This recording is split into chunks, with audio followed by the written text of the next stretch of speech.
Happy Halloween. This is part of my continuing Halloween marathon that I do every Halloween. You can look back at my previous ones, and I'm going to have several Coffee with Kilroy. I started off with Coffee with Kilroy, and now it's later in the day, and I'm doing another Coffee with Kilroy. Or is this really a Coffee with Kilroy? This is, there is some coffee in here, but there's some other stuff in here as well. This is my strange brew. And I tell you what, oh man, if I finish that, while I go over this, I'm not going to be able to finish this. Let me just tell you that. That is some strong brew right there. A lot of stuff in there. A lot of stuff in there, but there is some coffee in there. Let me tell you that. This is Coffee with Kilroy, or what I many times call beverage in a book. My beverage, well, let's put the coffee in quotes. My book is just for Halloween. I've been saving this for Halloween. This is Alone Against Fear. This is a continuation of the Four Against Darkness, which is a fantasy role-playing book type game, but there are other offshoots of Four Against Darkness that go into Cthulhu and horror, which you might have seen some of that already today. And they also go into, mythology and King Arthur and Mars and what have you. This one is dedicated to fear, and this is the same author as the Four Against Darkness, but this is Alone Against Fear, a survival horror solo game. And this has some of the same mechanics, or shares some of the same mechanics as the Four Against Darkness series. It changes a few things up, of course, because, we're dealing with fear here. So let me have another, should I? Yes, let's have another drink of this. And going a little bit closer here so we can see what is in this book. Let's read the back here. There are monsters out there, and you walk alone. Alone against the walking dead, alone against the demons, alone against vampires and werewolves, alone against shapeless monstrosities and devil worshippers and witches and maniacs and evil clowns, alone against fear. How about that? All right, let's look inside here. Here is the cover page.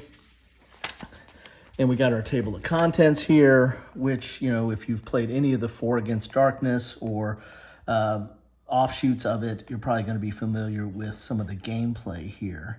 Looking here at the introduction, all hell breaks loose. No one knows for sure how it started. Maybe some occultists played with forces they could not control, or maybe the end times are really upon us. All you know is that there are monsters and madness in the streets. All communication systems and media have broken down. No internet, no mobile phones, no TV. Some people say there is a community of survivors just out of town. Others say these communities are just traps and are as infested by demons and zombies as the city streets.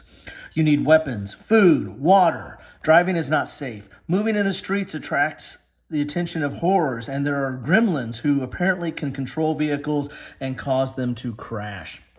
All you have is your wits, a weapon, and a desire to stay alive. How about that? That's all you got right there. Okay, so this is overview of play, mapping. Now, mapping is done a little bit different in this.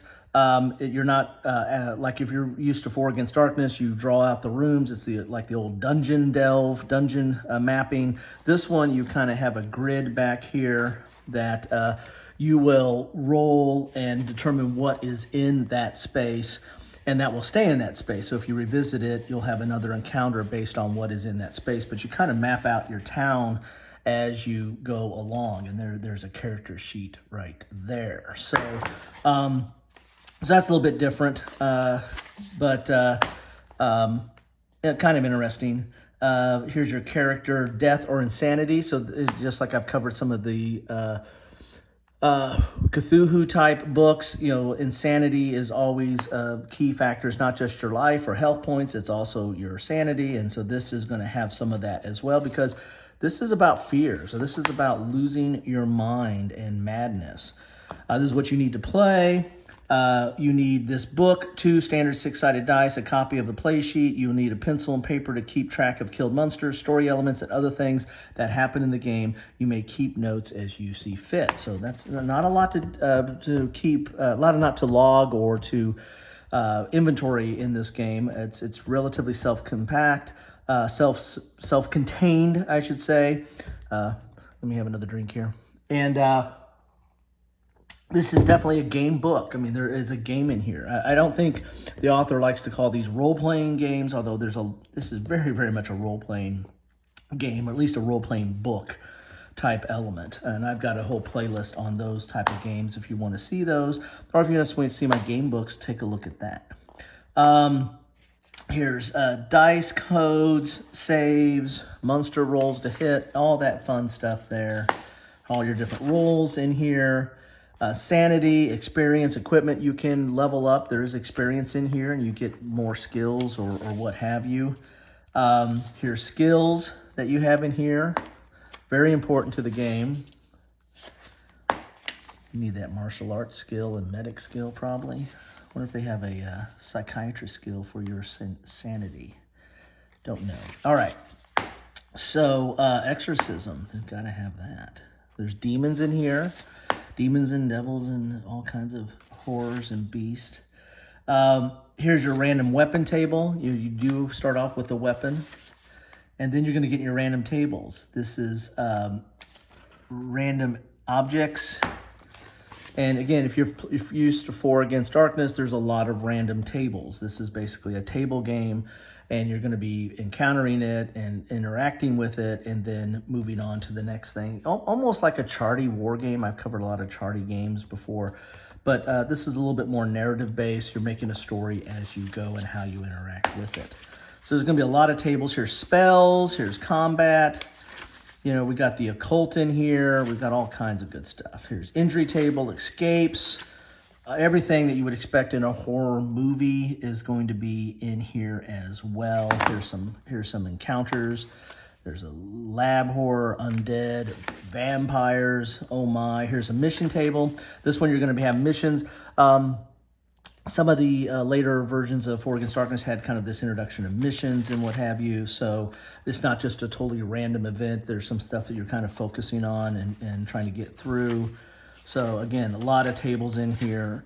Again, if you like 4 Against Darkness, and you want to have a little bit of a modern and fear type component to your gameplay,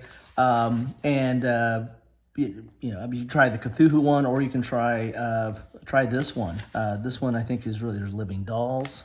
This is something that is, you know, ripe and ready for Halloween. That's why I'm covering it today as part of my ongoing Halloween coverage today. I got a lot of little things for you. Take a look at my shorts and my vids and my coffees and my brews with Kilroy, kind of a witch's brew, so to speak.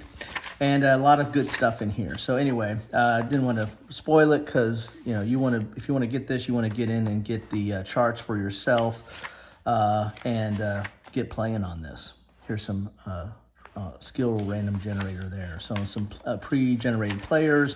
And there you have it. Alone against fear. What are you waiting for? There's nobody going to come to help you. It's time to go on your own and tackle your fears. This helps me tackle my fears. Take care, all.